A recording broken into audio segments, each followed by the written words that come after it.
Les Rechaïm, dans la tradition juive, se réfèrent généralement à des personnages considérés comme mauvais ou malfaisants. Voici une liste de quelques Rechaïm notables de la Bible, accompagnés de leurs caractéristiques principales, d'une anecdote, et d'une analyse symbolique et ésotérique. 1. Bilam, Balaam. Caractéristique principale, prophète païen connu pour sa capacité à bénir ou maudire, il a été engagé par le roi moabite Balak pour maudire le peuple d'Israël. Anecdote, Bilam a eu une rencontre célèbre avec un âne qui a parlé pour l'avertir de son comportement. Cette histoire est souvent interprétée comme une illustration de la folie de ceux qui s'opposent à la volonté divine. Signification symbolique, Bilam symbolise l'utilisation du pouvoir prophétique à des fins égoïstes.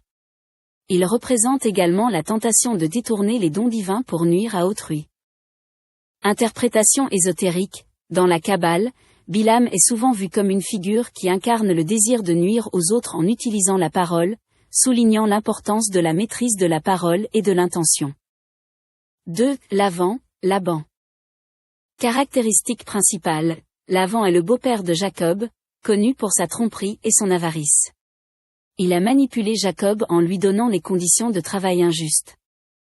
Anecdote, Laban a échangé ses filles, Léa et Rachel, pour tromper Jacob lors de leur mariage. Cela a entraîné des conflits familiaux qui ont eu des répercussions sur les générations suivantes. Signification symbolique, Laban représente la tromperie et le mal dans les relations humaines, ainsi que les dangers de l'attachement matériel. Interprétation ésotérique, dans la tradition mystique, Laban est vu comme une force qui représente l'obscurité et le faux, incitant l'individu à transcender la superficialité pour atteindre la vérité spirituelle.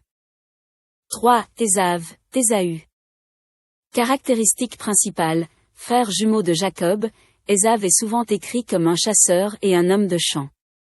Il a sacrifié son droit d'aînesse pour un plat de lentilles, illustrant son manque de vision spirituelle. Anecdote, Ésaü a été dupé par Jacob, qui a obtenu sa bénédiction en se déguisant. Ce récit met en lumière les tensions entre les deux frères et leurs descendants.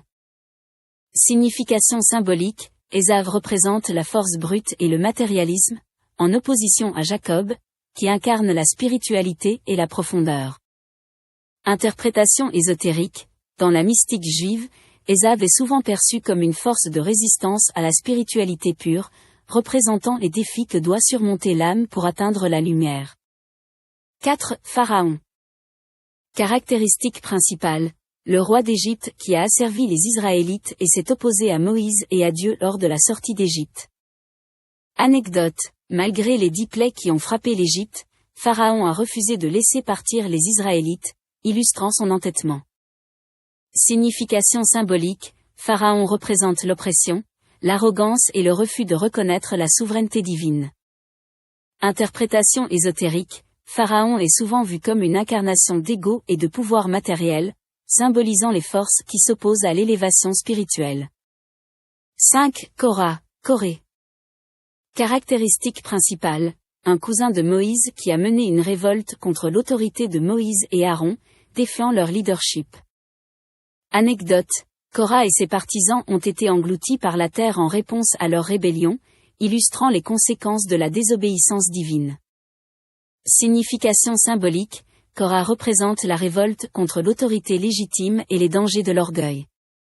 Interprétation ésotérique, dans une perspective mystique, Korah symbolise les forces de la dissension qui cherchent à diviser la communauté spirituelle.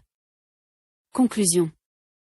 Ces figures de Rechaïm dans la tradition juive sont souvent utilisées pour enseigner des leçons morales et éthiques. Chacune d'elles incarne des traits négatifs que les individus doivent s'efforcer de surmonter dans leur quête de croissance spirituelle et de connexion avec le divin. En les étudiant, on peut mieux comprendre les défis auxquels l'âme humaine est confrontée au cours de son voyage.